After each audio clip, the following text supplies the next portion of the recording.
Друзья, кто со мной на академичку? Записывайтесь на WhatsApp, включу в группу. Едем работать 3, 4, 5 и по желанию 6 марта. Информация о классе на сайте. Заходите. Генрик Солакьян. Ваши физиологические экскурсы более чем неуместны и отталкивающие. Я такой. Может быть, вам просто пройти по коридору в другой корпус, в другую аудиторию заглянуть. Туда, где здоровые люди. Я предупредил сразу, что я немножко куку. Так что сюда опасно заходить, лучше не надо. Юзер ДЗ. Почем ваши прекрасные картины, как их приобрести? Спасибо большое. Заходите на сайт, выбирайте то, что нравится, присылайте мне, я вас сориентирую по ценам. Цен на сайте нет. Елена Пухарева. А водно-дисперсная водоэмульсионка не латексная, а акриловая подходит для этого?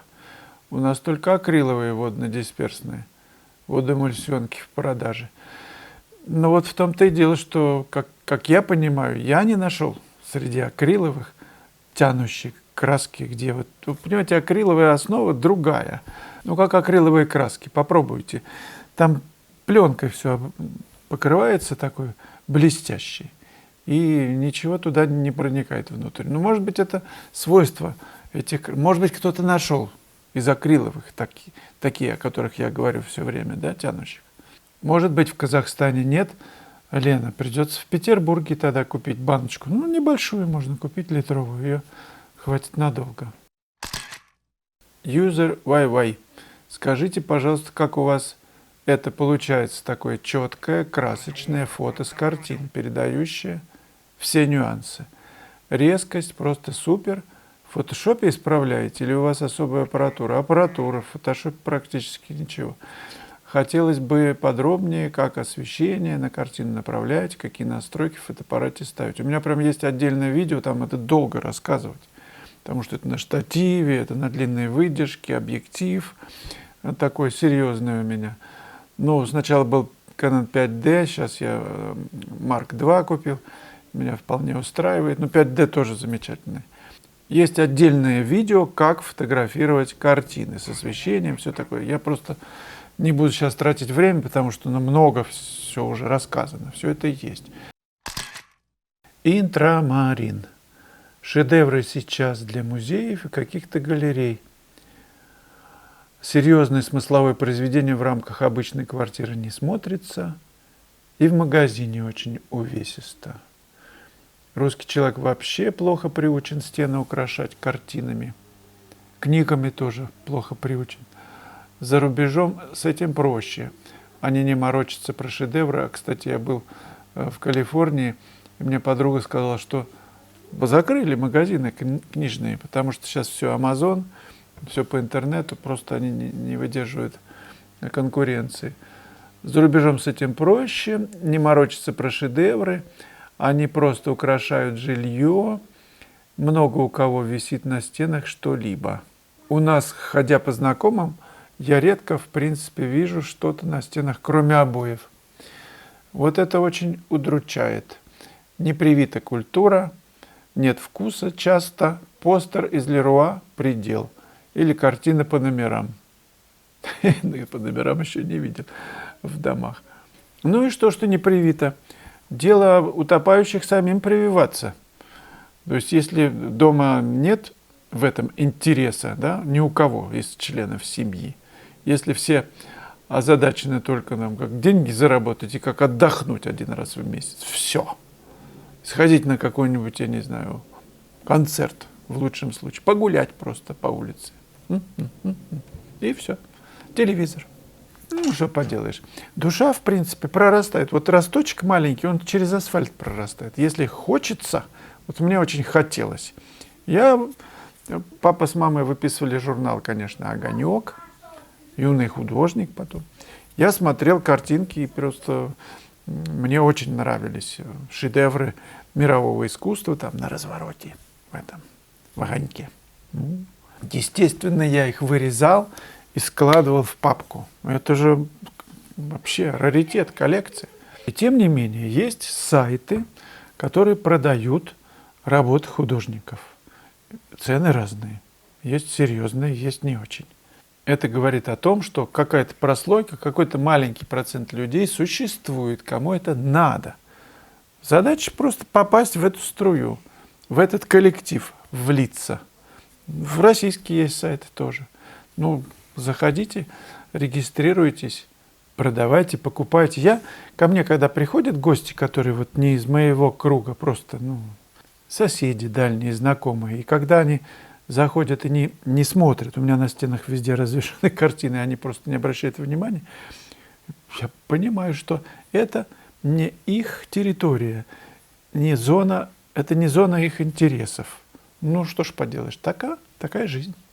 Тем дороже те немногие, кому это надо, которые зависают, и у них там мурашки по коже. Как бриллианты не бывает в каждом магазине, продуктовом лавке. Есть отдельные магазины. Я был в Индии и купил, конечно же, Gold Topaz в Нью-Дели, на Палика-базар, в хорошем магазине ювелирном. Приехав в Москву, я подарил дорогому человеку дорогой подарок. Он действительно был недешевый. Выяснилось, что это подделка. Просто пленочка начала слезать с этого Gold Topaz. Есть люди, которые читают книги, есть, которые не читают книги. Есть, которые слушают музыку, попсу, есть, которые слушают музыку другую. В доме отца моего много комнат. Все разместятся в этом учреждении. Много кабинетов. По коридору нужно пройти и выбрать тот, который вам подходит. У нас в России не привито, не украшают стены картинами. Но где-то, все-таки мир сейчас глобален, где-то ж украшают. Значит, нужно просто прорываться на этот рынок, на тот, кому это интересно. Да? Интересны ваши работы. Предлагать, показывать. Смысловое, серьезное произведение в рамках обычной квартиры не смотрится, и масло очень увесисто. И книги по искусству тоже тяжелые, но они смотрятся, кстати, в шкафу.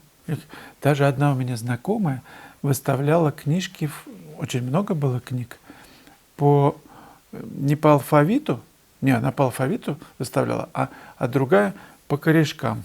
Чтобы они красиво гармонировали с обоями. Но читающие люди выставляют, естественно, как-то так, чтобы по темам, чтобы было удобно найти. Чисто интерьерно, хорошо графика и легкая в колорите живопись, как правило. Согласен. Но меня всегда интересует качество живописи. Графика это или рисунок, или масляная краска на картине. Не так важно, что написано, как написано. Как даже в первую очередь. И редко-редко, я даже не припомню, где я бывал, каких-то знакомых, чтобы дома у них висело что-то стоящее. Крайне редко. Практически никогда. Абсолютно с вами согласен, интрамарин. Такая печаль. Повторю еще фразу, которая мне очень нравится, что каждый видит ту красоту, до которой дорос. Друзья, я набираю группу на мастер-класс в Армении с 4 по 10 апреля. Будем заниматься живописью в красивейших местах. Будут экскурсии в музей Параджанова, к Мартиросу Сарьяну. И главное, живопись. Весной, в период цветения, это большая удача. Приглашаю вас. Информация о классе выложена на моем сайте.